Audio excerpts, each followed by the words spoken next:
వాళ్ళు వైసీపీకి సంబంధించిన వాళ్ళు ఎవరైనా వాళ్ళకి ఎలాంటి అంటే మిగతా సమాజం జన సమూహాలు మానవ మాతృలకు ఉండే లక్షణాలు ఏమి ఉండమన్నాడు.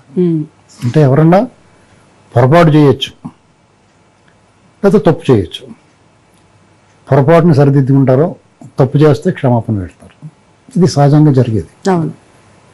ఏదన్నా ఒక ఉపద్రవం జరిగి వాళ్ళు పూర్తిగా డిజాస్టర్ అయిన తర్వాత అసలు ఎందుకు ఇలా జరిగింది అనేటువంటి సమీక్ష చేసుకుంటే ఎవరైనా ఒక చిన్న కుటుంబంలో జరిగినా లేదా ఒక వ్యవస్థ సంస్థల్లో జరిగినా ఒక రాజకీయ వ్యవస్థ ప్రభుత్వంతో ఓడిపోయిన రాజకీయ పార్టీ అసలు మనం ఎందుకు ఓడిపోయాం, మనం ఏం చేస్తే ఇటువంటి తీర్పు వచ్చింది అనేటువంటిది ఒక సమీక్ష చేసుకుని పొరపాటు నుండి సరిదిద్దుకుని తిరిగి ముందుకెళ్తారు, మరో యుద్ధానికి సిద్ధమవుతారు.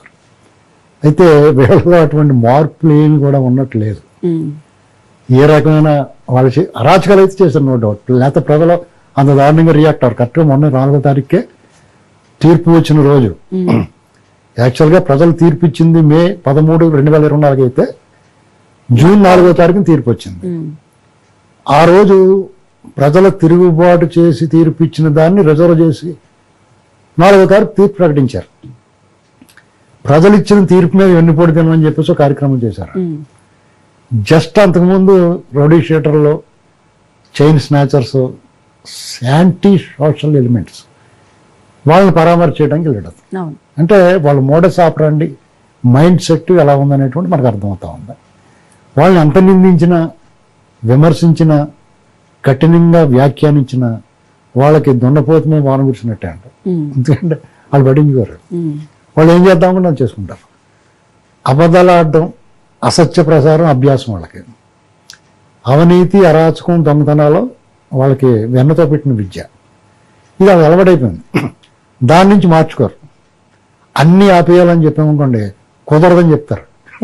వాళ్ళ పని వాళ్ళు చేసుకుని పోతూ ఉంటారు. సరే జరిగింది, ఓటమి పాలయ్యాం, అరాచకం చేసాం మనం.